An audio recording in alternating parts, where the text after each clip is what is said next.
Olá, bom dia a todos. Sejam bem-vindos a mais um programa nas Redes da Caridade. Estamos juntos novamente para conversarmos sobre assuntos relevantes para a nossa vida. Estamos hoje aqui com a bancada com o Dr. José Nilson, com o D'Alessandro. O Wilson, como vocês sabem, está com compromisso todos os sábados, então um ou outro talvez ele possa vir aqui. Mas, por enquanto, estaremos nós três aqui para podermos levar adiante o programa de hoje. Ok, tá me falando que a câmera é essa aqui, ó. Então, hoje nós vamos fazer o seguinte. Primeiro, bom dia, doutor Nilson, seja bem-vindo. Bom dia, um abraço bem forte a todos que estão ligados com este programa. E bom dia, nosso professor D'Alessandro. Bom dia, Caetano. Bom dia, sou José Nilson e toda a equipe técnica nos apoiando, quem está em casa vibrando muito amor para todos nós. Muito bem. Pessoal, você que está em casa, nos acompanhe pelo YouTube, Facebook e Instagram. Faça uma coisa, dê um bom dia, dê um like, aí um joinha, né, que é aquele positivo, e participe de alguma forma com a gente. Hoje nós vamos ter uma roda de conversa aqui, né? Nós vamos falar sobre espiritismo, né? E eu vou tomar liberdade de começar conversando com os senhores um fato que eu acho muito interessante para a gente começar a conversar, né? O Silvino Canuto de Abreu, que foi um grande personagem aí da história, principalmente da doutrina espírita, ele é homem tinha muita posse, né, doutor Nilson? E acabou comprando muitos documentos do Allan Kardec. E ele, diante dos fatos, dos documentos, ele reuniu em uma brochura, em um livrinho, e fez e mostrou para o Chico Xavier. E o Chico trouxe uma mensagem do Espírito Emmanuel, que seria o prefácio. E o Emmanuel diz assim, olha, o que você acredita que seja da sua imaginação, na realidade é uma história diante de fatos que estão sendo apresentados. Então não é nada da sua imaginação. E ele relata o que aconteceu um dia antes do lançamento do Livro dos Espíritos, que foi no dia 17 de abril de 1857, na casa da senhora Plene Maison. Como todos nós vamos na casa de um amigo, tomamos um guaraná, come um salgadinho, isso, aquilo, né? Uma confraternização. Eles fizeram isso na casa da senhora Plene Maison. Só que era chá, brioche, croissant, né? As coisas... Do francês. O francês, era do francês.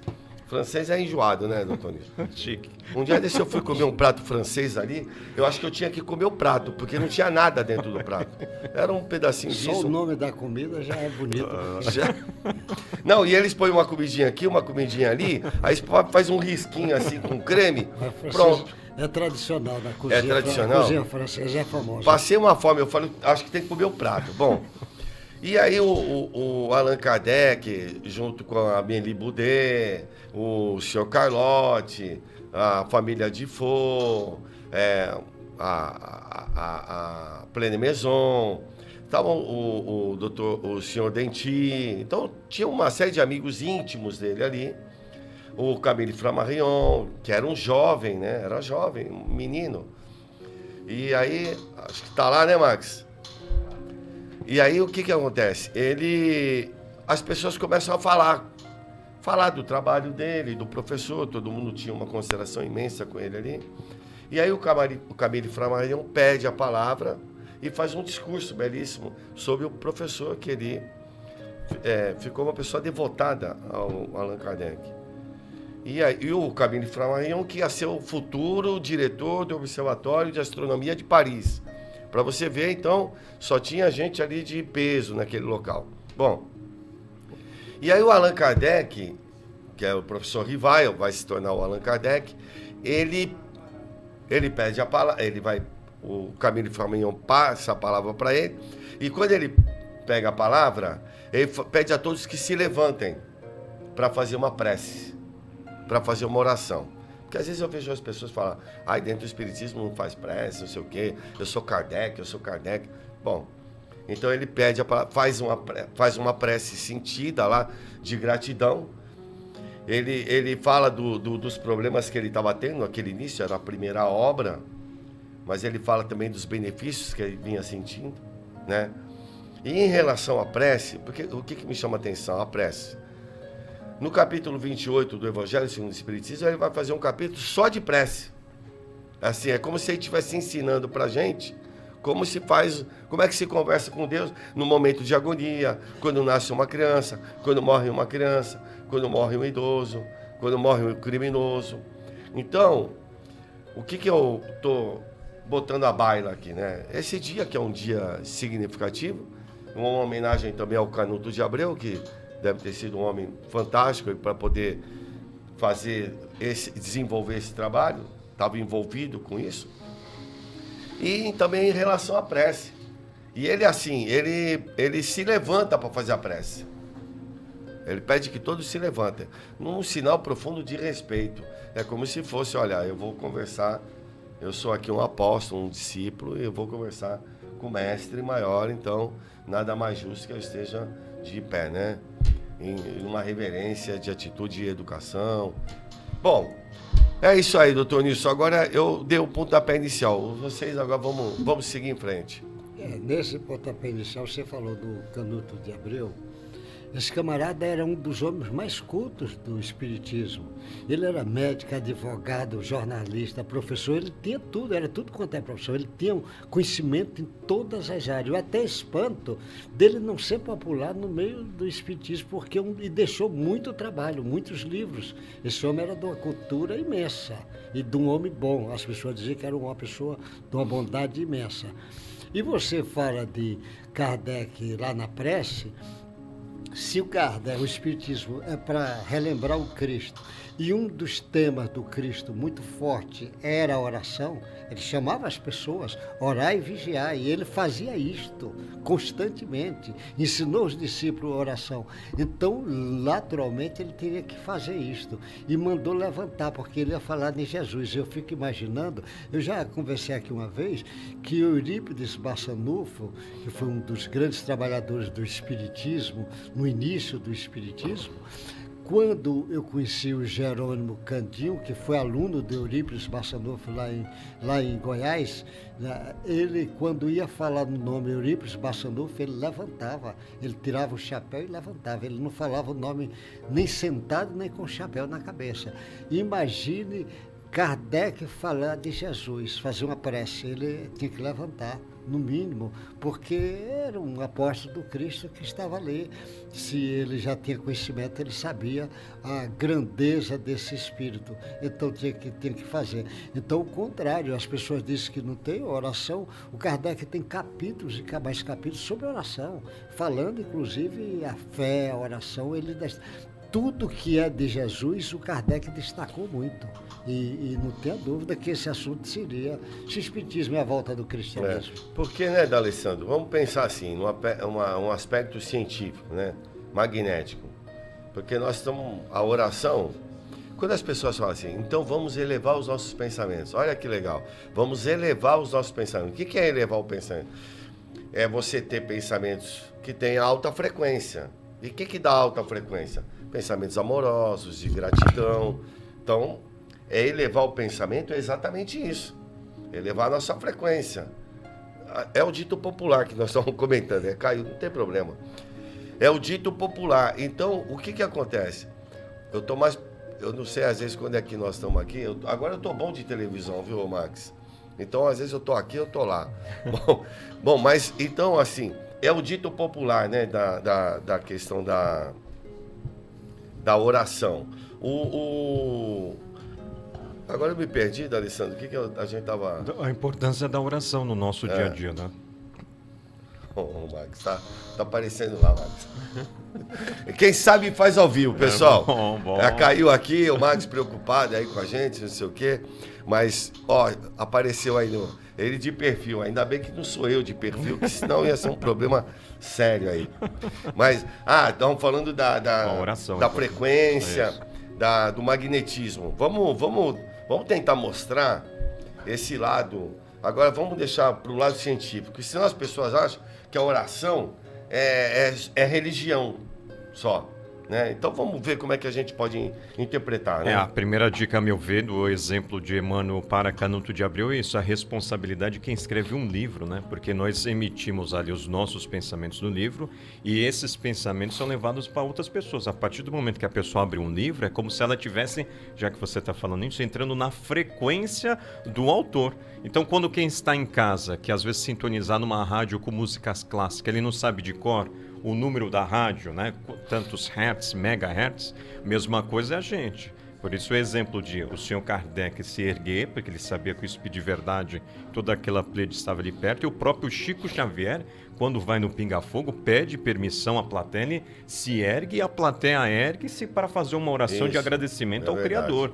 Então, realmente, os nossos irmãos que estão no movimento espírita, movimento, que somos nós os encarnados, que não utilizam essa ferramenta divina, que é a oração, que Jesus veio ensinar a uma lei do universo, a lei da adoração, e esse mecanismo de adorar o Pai, que foi criado por Ele mesmo, a oração. Então, cada vez mais, a meu ver, no futuro, se tivermos mais ferramentas tecnológicas, vai mostrar como é saudável fazer uma oração, seja como espírito encarnado ou desencarnado. André Luiz, em suas obras, e Manuel Filomeno de Miranda, toda hora está falando da importância da oração.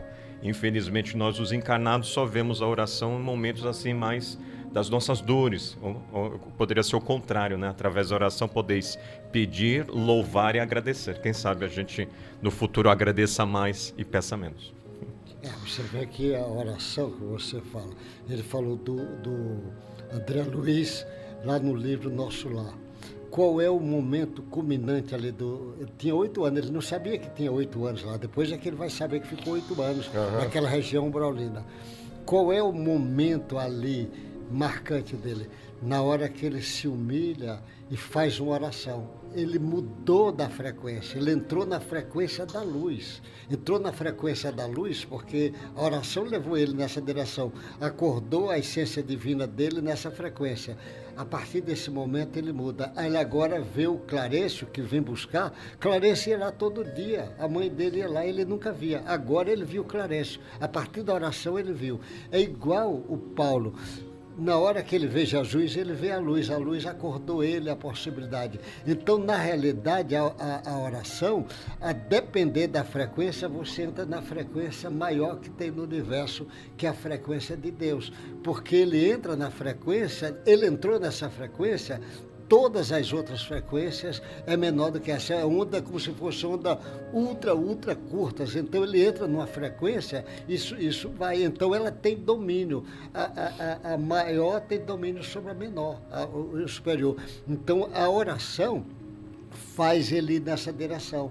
Então a oração realmente é algo científico e a ciência vai provar. E já tem muito trabalho, milhões de trabalhos tem das universidades, fez oração e melhora isso, tem bastante trabalho sobre isso, mas eu digo, mas é a oração, a física vai mostrar no futuro essas frequências de tudo, a frequência da oração, frequência de sentimentos, isso vai ser detalhado. Eu acredito que até nesse século nós já vamos ter detalhes desse trabalho. Porque, na realidade, vamos pensar um pouco, vamos filosofar um pouco. O que é a oração, né? A oração, normalmente, você falou, pedir, louvar e agradecer, né? Quando a gente está numa situação muito difícil, então a gente vai arrancar das profundezas do ser, quer dizer, da alma, do espírito, o que tem de mais nobre. Porque, às vezes, o que tem a nossa essência divina, às vezes a gente não está conseguindo acessar. E a gente vai acessar onde? Num momento de profunda dor. Então é como se você se desnudasse, fala assim, ó, Senhor, o que queres que eu faça? Porque assim, não tem mais nada, eu estou arrebentado aqui, o Senhor me ajuda, eu preciso de ajuda. Então é quando é a realidade, é quando você acessa o Criador, quando o Zé Nilson está falando. A gente não fica mais na periferia. Então quanto mais sentida, profunda a relação, mais ele consegue atingir, a gente consegue atingir. Por isso que ela é importante, porque na realidade é uma comunicação da criatura com o Criador. Enquanto a gente fica na superficialidade, é uma coisa, mas quando a dor é profunda, é como se você arrancasse das entranhas da alma a sua necessidade. E é nesse momento que o pai, ele é acionado. É como se a tua frequência sobe e você vai acessar lá o divino. Não é interessante Sim, isso? Porque fantástico. é na dor profunda que você... Lógico, você pode fazer os seus treinos, os seus exercícios. Quanto mais você exercitar... Mas agora, quando que isso pode acontecer, às vezes momentânea, de repente? Num acesso de dor, de profunda mágoa. Não é revolta, hein? Não é revolta. É como se você se entregasse. Olha, eu estou pedindo por um filho, por alguém. Estou clamando, né? Sim. Então é um momento que você consegue atingir. Foi a dica do seu José Nilson, por exemplo. O orgulhoso, ele está ainda nesse movimento da revolta, Isso. né? Quando ele para de ser orgulhoso e escuta as vozes da irmã humildade, é como ele se acionasse. Poxa, eu sou filho ou filha de Deus, então eu posso entrar em comunhão com o Pai. O Pai ampara seus filhos. Foi a grande missão de Jesus, mostrar um Deus de amor, um Deus de misericórdia, né? Um Deus que não quer a morte do pecador e sim do pecado. Então, realmente, esses espíritos já de grande envergadura, Chico Xavier, Allan Kardec e outros, né? Eles já sabem esse instrumento divino que está para nos favorecer diante dos desafios da vida e não para nos tirar os desafios. Não, né? e porque nós só vamos acessar nesse momento de profunda dor. Tem outras pessoas que já acessam, não é de tanta dor. Tem outros que não, e tem outros que já é normal, entre aspas, né? O apóstolo, por exemplo. Ele já é como se o contato fosse muito mais fácil. Sim. Nós ainda precisamos sentir essa dor, né? É porque a pessoa, normalmente, que não faz oração, ele às vezes pode fazer uma oração sentida e ele tem uma onda que é como se ele tivesse uma onda forte, ela cai, ela sobe, não se sustenta. mas ela não se sustenta. Agora, os apóstolos, você falou, a pessoa já de profunda religiosidade mesmo, profunda, ele já costuma fazer isto. A oração é comum para ele. Então, a sustenta muito mais fácil. Por exemplo, o Allan Kardec, ele já fazia isto constantemente.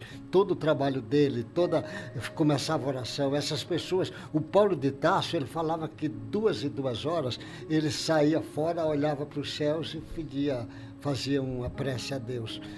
Em 2 horas. Às vezes não precisa você sair, só você às vezes pensar Jesus, você pode fazer isso automaticamente no trabalho, na vida, nada, não pode fazer isso. Então esses camaradas e esses apóstolos vivem em oração quase 24 horas. A vida deles já é uma oração. Então a oração dele ele mantém essa vibração mais forte, é mais fácil. Agora, quem não tem costume, mas às vezes a prece sobe a frequência. Uma mãe desesperada com o filho, ela nunca faz nada de oração, mas naquela hora do desespero ela faz tão forte que vai. Por isso que o Chico chegou a dizer assim: a prece da mãe é poderosa, ela arromba as portas dos céus. Olha que é frase do Chico, poderosa, porque ela faz aquilo de coração tão forte. Mas nós temos que pegar o costume de fazer igual o do Paulo. Não fazer 2 horas, de 2 em 2 horas só, mas você pode de vez em quando dizer: meu Deus, me dá sabedoria. Ali, em silêncio, fez isso e continua seu trabalho. Não tem problema, não. O professor está dando aula, meu Deus, me dá sabedoria. E vai em frente. Ninguém precisa saber o que ele fez naquela... Mas isso é uma coisa que é um treino, porque tudo é treino. Se tu vai daqui para São Paulo, vai forte, fácil. Um motorista que está prático, ele já sabe até onde é que vai ter a curva, onde é que tem sinal, onde é que tem radar. Radar e tudo. Então, o camarada que está fazendo prece constante, que se faz sentida, ele já sabe a estrada. E o outro ainda não sabe, o outro ainda está descobrindo a estrada. E nós precisamos treinar, tudo é treino. Você treina para ser vaidoso, ninguém vira vaidoso em 24 horas, ninguém vira um orgulhoso em 24 horas, é treino. Agora, também ninguém vai na direção de Deus em 24 horas, é treino. Tudo é treino.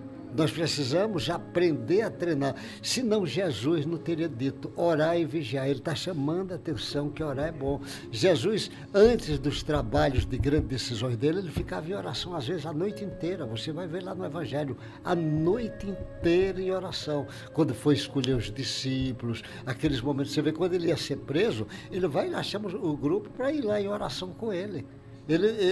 Toda a parte de grandes decisões dele, a oração às vezes a noite inteira. Quando ele ia começar o trabalho dele, ele foi 40 dias no deserto em oração. 40 dias, que ele sabia a responsabilidade que era do trabalho dele ali.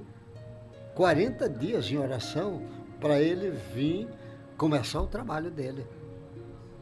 Interessante, né? E todas as tradições religiosas, seus líderes estimulam a oração, né? O budismo, né? O islamismo. Então veja como é uma ferramenta intuitivamente que nós temos, né? Sabemos. E também tem um provérbio árabe que diz assim: arar é orar. Arar é orar. Quer dizer, se você trabalha de forma correta, honesta, sincera, você é uma oração. Porque tudo que você faz com muito carinho, com devoção, cumpridor dos seus deveres, mas sendo verdadeiro, né? Sem só os interesses pessoais, mas que exista também os interesses coletivos, né? O cuidado do coletivo, isso é uma oração. Então você pode transformar a sua vida em uma oração diária. Tanto é que esses grandes personagens, o que eles fazem o dia inteiro? O homem de bem, o homem de humanidade que a gente fala, homem e mulher, a vida deles é pautada no bem. É uma oração, né? Está trabalhando no bem. Então, o que nós estamos chamando hoje a atenção aqui é a necessidade de voltar a criatura para o Criador. Mas é importante saber de Deus? É importante. Porque me dá esperança e me dá uma certeza de justiça. Porque às vezes a justiça humana, a gente está sofrendo tanto com a justiça humana, que a gente fala assim, não tem mais jeito. Esquecendo que existe uma justiça muito maior, que é uma justiça divina, né? Vamos chamar assim. Então, né, doutor Nilson, porque não existe um ponto que o ser humano fala assim, pô, diante de todos os fatos que estão acontecendo, parece que não tem mais jeito. O mundo acabou. É isso? É porque ele não está acreditando que está por trás Deus. Então, por exemplo, o Brasil, em crise, o planeta Terra em crise. Mas quando nós sabemos que Jesus é que está governando o planeta, a gente já diz, espera aí, estamos em crise aqui, nós, homens, na nossa compreensão. Mas o comandante não está em crise, o comandante está sabendo o que está fazendo. Você já muda a ideia. Aí você diz, esse universo todo, puxa, não pode uma galáxia dessas bater com a outra, explodir. Cadê isso? Não, o criador disto está atento, não se preocupe, que todas as galáxias estão protegidas pelo Criador. Como está protegida da galáxia até a célula mais simples, está protegida pelo Criador. Não se preocupe que está tudo em ordem. Quando você sabe disso, você fica tranquilo, você não fica preocupado que essa galáxia vai bater outra. Então, essa importância tá de saber de um Criador dá esperança, dá serenidade para a gente. Porque você entra em desespero quando você se sente órfão, não é verdade? E no universo não existe orfandade, porque nós temos um pai, né? Não é isso, Alessandro? E estimula a pessoa a concentrar atenção na sua tarefa, né, existencial, porque quando eu fico só olhando a vida dos outros, eu esqueço da minha, né? Aquele texto de Lázaro, o dever no Evangelho segundo o Espiritismo. Eu não posso ser o guardião da consciência alheia, porque se eu quiser ser o guardião da consciência alheia, a minha fica desprotegida. Não se pode servir a dois senhores. Então eu entendo a escolha equivocada às vezes de um irmão e irmã, mas sei que ele estará amparado como estou pelo Pai. Então faço a minha tarefa.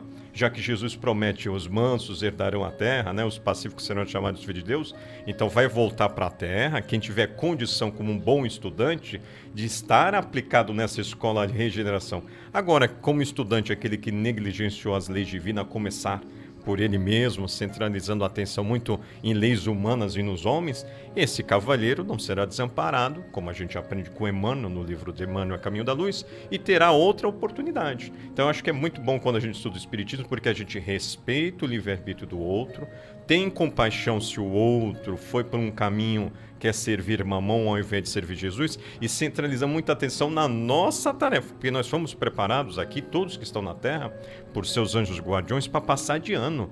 Eu não conheço nenhum professor de educação física que está nos assistindo, quando eu chego lá na aula, ele não me ensina as flexões. para eu fazer certo as flexões, por exemplo. Eu não conheço nenhum professor que eu vou para aula de matemática e não ensina matemática. Então ele ensina matemática para quando eu passar pela prova de matemática, eu passar bem na prova. Por que os anjos guardiões seriam omissos? Então, assim, às vezes as pessoas não veem esse lado mais o espiritual, que foram preparados, e aí quando estamos na matéria, a questão do livre-arbítrio fica muito mais acentuada, a mistura de meio, né? E aí nessas tendências, como fala o Sr. José Nilson, se a pessoa não olhar com muito amor as suas tendências, ele repete o passado no presente. Se eu fui muito orgulhoso, continuo querendo mandar nos outros e impor meus pontos de vista aos outros. Doutor Nilson? O camarada, como a gente diz, tudo é treino. Jesus, quando ele vem, a humanidade já está pronta, porque o momento da encarnação de Jesus aqui é um dos momentos mais nobres do trabalho do Cristo. O primeiro momento é quando ele estava fazendo a terra. É um momento de grande nobreza.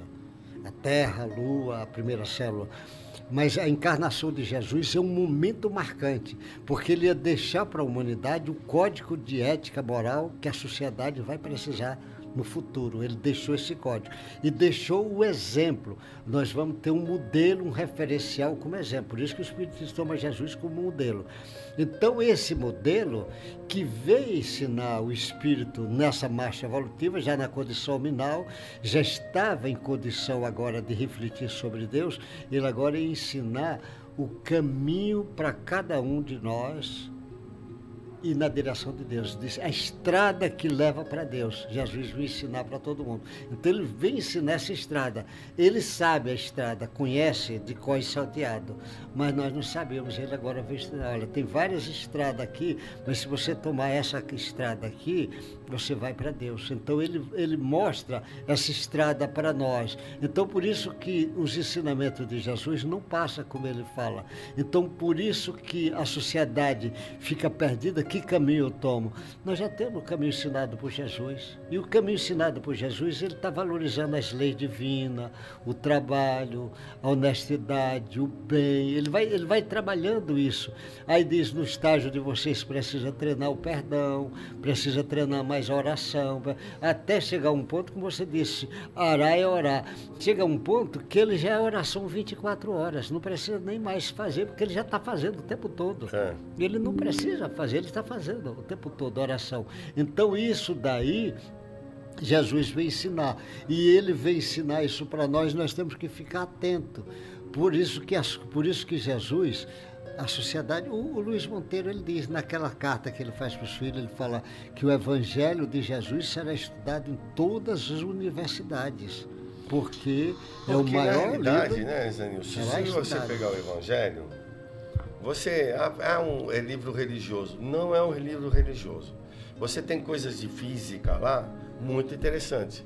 Você vai falar sobre filosofia de uma forma muito interessante, profunda. É que nós rotulamos dessa forma. Foi rotulado. Porque quando fala evangelho, aí a pessoa já dá uma questão de crença. Então a gente tem que tomar muito cuidado que nós rotulamos uma coisa e desprezamos ela.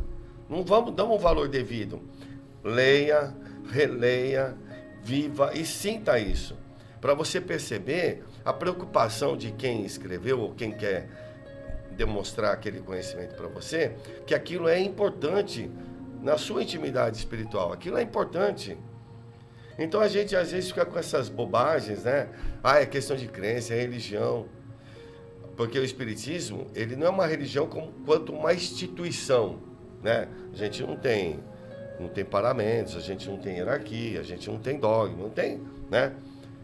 Mas é um conhecimento, como o Allan Kardec fala, é uma ciência de observação que tem consequências filosóficas pelo seu estudo, quer dizer, e vai ter consequências religiosas porque mexe com a tua intimidade, você tem que se transformar, você tem que mudar. Eu nunca vi um conhecimento que te pede mudanças. E o Espiritismo pede mudanças. E para quem é orgulhoso, vaidoso, né, e preguiçoso, não quer mudanças. Isso, mudança pro bem, é lógico. Exatamente. Porque pro mal nós já somos pro doutor. Exatamente. Então é mudança de transformação. Isso, e como vai dar trabalho, a pessoa não quer ter esse trabalho, então ele fala, não. Às vezes tem gente que fala assim, eu gosto de falar de ciência. Eu falei, tá bom. Às vezes você está fugindo da mudança. Cientista maior do que Jesus? Exatamente. Então, se ele fez o planeta Terra, imagina a ciência. Fez a Lua. Fez a primeira célula e tem cientista que vai comparar isso? Tudo. E mesmo durante a estada dele aqui, o que ele provocou, o que ele fez, o que ele realizou, precisa de esclarecimento. Exato. São os cientistas que dão esse esclarecimento. Como é que regenera um tecido que está putrefado lá pela lepra? Como é que regenera uma orelha, um nariz, uns dedos? Como é que faz isso? Coloca no lugar, né? Implante. Como é que faz aí? Como é que multiplica isso? Ou é mentira, então? Exatamente. Como é que multiplica isso aqui? Eu não sei porque eu não sou cientista, né? Mas o cientista tem que... Ele está tão avançado que nós ainda estamos longe de entender a ciência dele. Quando ele pega aquele cego e mistura saliva com terra e põe no olho do cego, e o cego começa a enxergar, ele estava fazendo uma ciência tão avançada que nós ainda não chegamos a isso. Ele põe o dedo na língua do mudo e o mudo começa a falar. O cara surdo, ele mete o dedo dentro da orelha do sujeito, o cara começa a falar. Mas tem outros que ele cura sem nem pegar no sujeito. Outros cura até a distância. A distância. É uma técnica. Mas se você olhar, como médico, tem alguma referência maior? Como psicólogo, existe referência maior? Mas como educador, tem experiência maior? Como filósofo, os filósofos não consideram Jesus filósofo. Tem alguma filósofo que fale do amor igual a Jesus, a filosofia do amor, que é a maior filosofia do mundo? Mas você vai olhando em cada área, como cientista, como político. Tem político maior do que Jesus? Jesus governa o planeta. Qual é o político que governa o planeta? O político, às vezes, governa um país, às vezes como ditador, o quê? 50 anos, 80 anos? Não governa mais do que isso. Ele governa o planeta há 4,5 bilhões de anos. Não tem política igual a isso. Os camaradas estão longe de entender. Os religiosos, tem religioso igual a Jesus? Então, mas, Anilson, sabe o que acontece? Como nós... Eu acho que aí foi uma consequência do que nós fizemos com ele, né? Nós acabamos colocando ele dentro de um aspecto somente religioso, de crença, que muitas pessoas até duvidam que é da existência dele, né? E nós fizemos isso. Então a gente tem que tirar ele dali. Tem que tirar ele e colocar ele na sua vida, no dia a dia. No dia a dia. Jesus tem que estar na feira, né? Onde o feirante vai ser correto, vai ser honesto, vender o melhor produto, o melhor preço. Onde o comprador lá também vai ser correto, onde vai comprar o seu produto. Ele vai estar nas relações sociais, ele tem que estar em tudo quanto é lugar. Até nos lugares que a gente mais obscuros que você acha, tem que estar lá presente. Com dignidade. A gente tem que ter dignidade diante do que nós estamos realizando na nossa vida. E quem conseguiu trazer isso pra gente foi Jesus. Então eu vejo assim, tem que tirar mesmo dessa condição somente religiosa e colocar no dia a dia na nossa vida, para quê? Para que a gente possa, introduzindo ele na nossa vida, começar a entender esse homem. Tem que começar a entender. Como a gente traz limites, colocamos limites no Jesus, né? Isso é um espelho nosso, né? Como é que eu vou definir a perfeição com a minha imperfeição? Exatamente. Não tem jeito.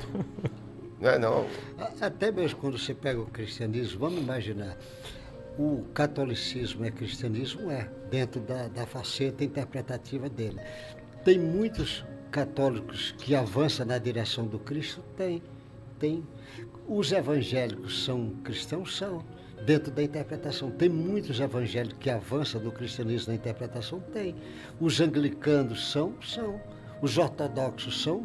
O espiritismo é. Só que o espiritismo é tem agora... uma interpretação que faz você compreender melhor Jesus agora. Então, por isso que essa interpretação do Cristo via Espiritismo é importante que a sociedade conheça. Porque a interpretação do Cristo que o catolicismo apontou, a sociedade já conhece há quase 2000 anos, há 1600 anos. A interpretação que os evangélicos trouxeram do Cristo, que são boas, mas já tem mais de 500 anos.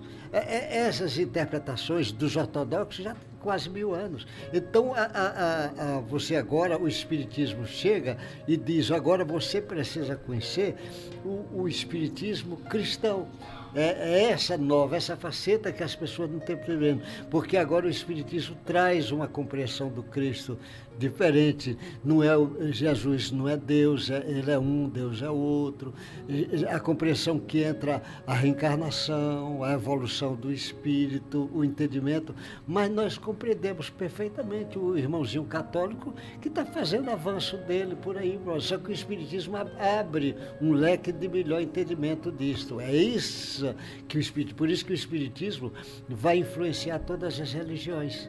Não que ele vai querer que as religiões sejam espíritas, mas as religiões vai dar entendimento para eles em cima do próprio conceito que ele tem do Cristo. O Espiritismo vem ajudar as religiões. Pessoal, nós estamos mais ou menos em cima. Dá licença, você quer concluir esse assunto aí desde do dia 17 de abril até agora? Não, muito abrangente. O que eu só ia convidar quem está nos assistindo a ver o livro dos médiuns, porque Jesus vai mostrar a importância da mediunidade como ferramenta para o espírito imortal. E o Sr. José Nilson toda hora está chamando a atenção. Como vivemos uma era que é ainda um mundo de provas e expiações, só contra as guerras, sejam elas explícitas ou mesmo implícitas, e o médium fica mais sensível. Ele, através da sua vigilância, da sua oração, ele consegue acolher essas energias e transformá-las para o bem. Então fica como alerta você ler o livro dos médiuns. Legal. Eu não sei, produção, acho que tem 3 minutos, é isso? É? 10 minutos? Oh. Então vamos lá. Doutor Nilson, para a gente tentar concluir esse assunto, eu acho que nós vamos conseguir concluir, mas nós vamos conseguir, assim, dar um desfecho no dia de hoje. Eu acho que vale a pena a gente retornar com esse assunto de uma próxima vez. Por quê? Porque isso dá muito pano para manga, né, doutor Nilson? Dá, porque o Espiritismo vem relembrar o Cristo. E o Espiritismo é como tem alguns escritores que chamam a atenção, o Espiritismo é o delta, que todos os rios vai levando nessa direção desse delta. Só que esse delta vai cair no mar maior, que é Jesus. Então, esse delta leva para esse mar chamado Jesus. Então, às vezes, as pessoas que, por exemplo, querem entender Jesus, essa parte evangélica de Jesus, o Evangelho segundo o Espiritismo, que as pessoas costumam ler assim, abre e lê uma página. Eu aconselho quem faz isso, lê ele todinho, lê de ponta a ponta, você vai surpreender.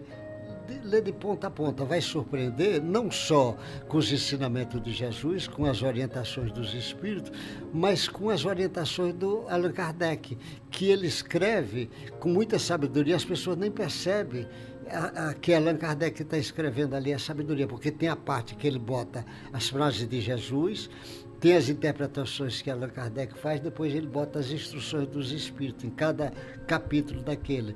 Ele vai surpreender e ver, e aí o início do entendimento, porque Jesus, o Emmanuel fala que ele, com grupos ligados com ele, vão lá do passado para ver Jesus ensinando, que está as imagens lá no passado. Ele vê e vão discutir o assunto. O Emmanuel fala que ele, diante daquele grupo, ele sente como se fosse um crocodilo, de tão pouco entender, porque tem gente que já vem estudando Jesus há quase 2000 anos, estudando, conhece muito.